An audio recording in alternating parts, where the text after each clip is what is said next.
One important aspect is people are eating much more than what they should eat. Between one meal and the next meal, there must be an 8-hour space. Whatever you have health problems, minimum 50% will go away in 6 weeks' time.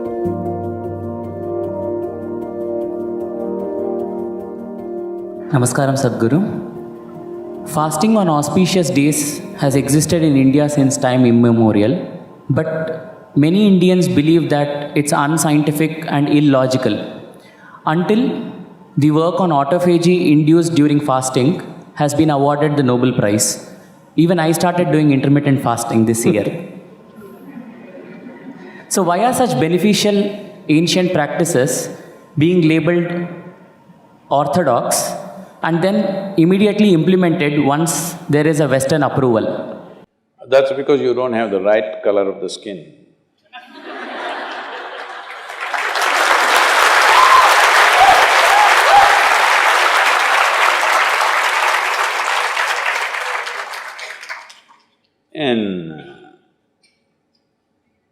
I've been talking about this for 40 years, all right?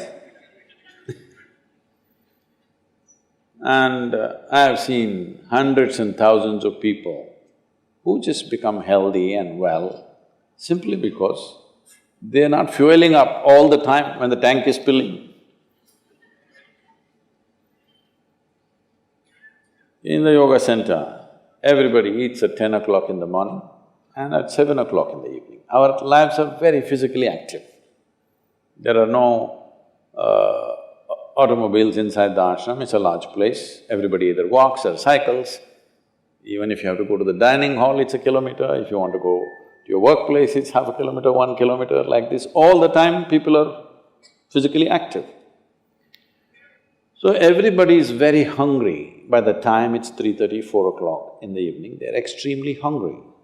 But we learn to live with that because hunger, empty stomach and hunger are two different things. Hunger means your energy levels start dropping. But empty stomach is a good thing.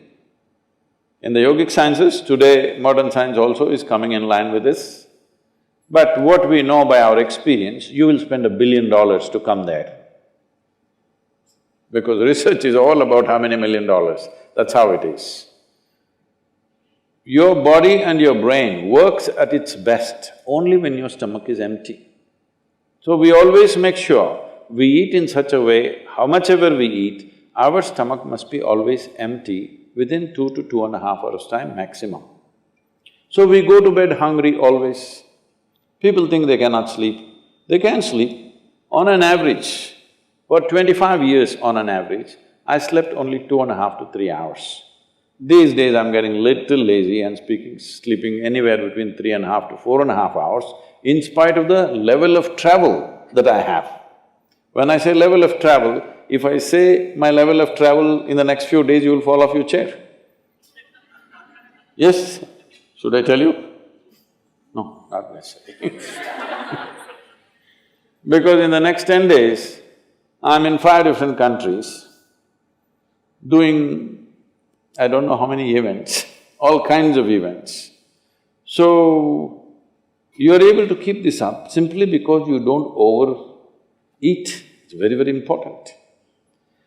Everybody eats 2 meals. I generally eat only 1 meal, 4:35 in the evening, because I don't like to sit in front of the plate and worry about how much to eat. I like to eat well.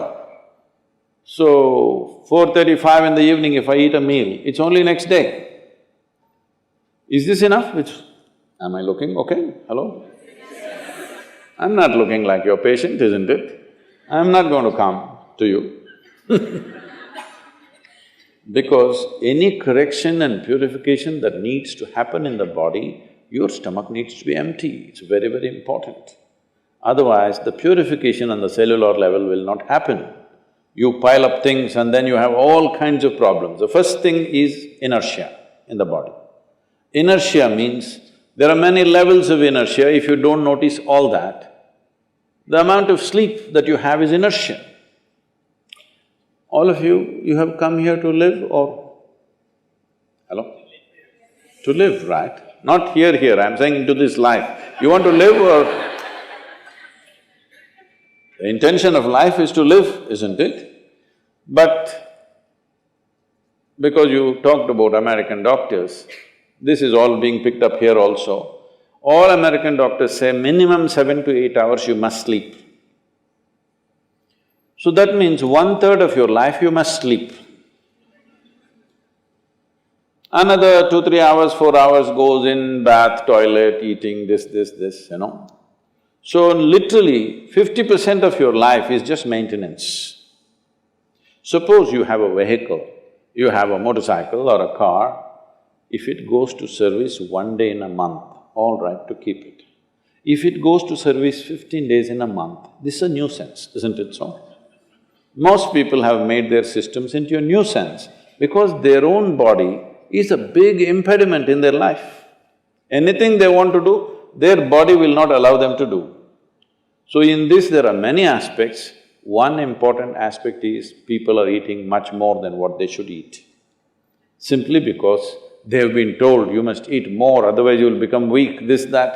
No, it is the way you keep your body. Today everybody is trying to work towards a fuel-efficient car, motorcycle, everything. This means what?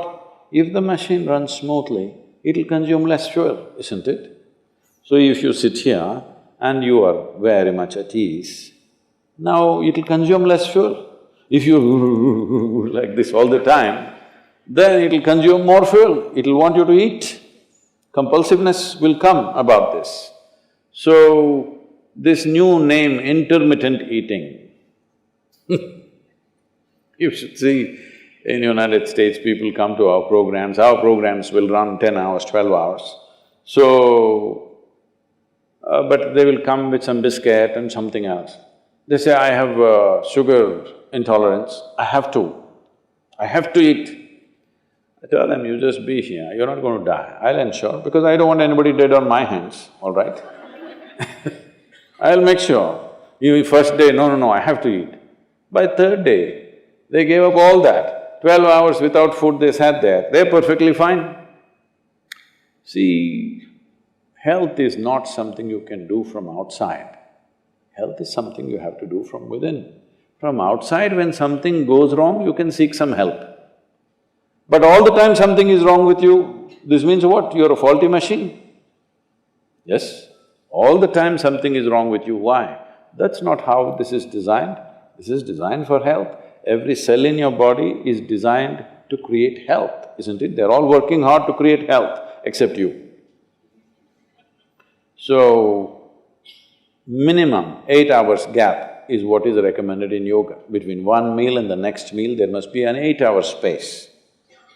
If you do this, you will see half your problems of health, whatever you have health problems, minimum 50% will go away in 6 weeks' time.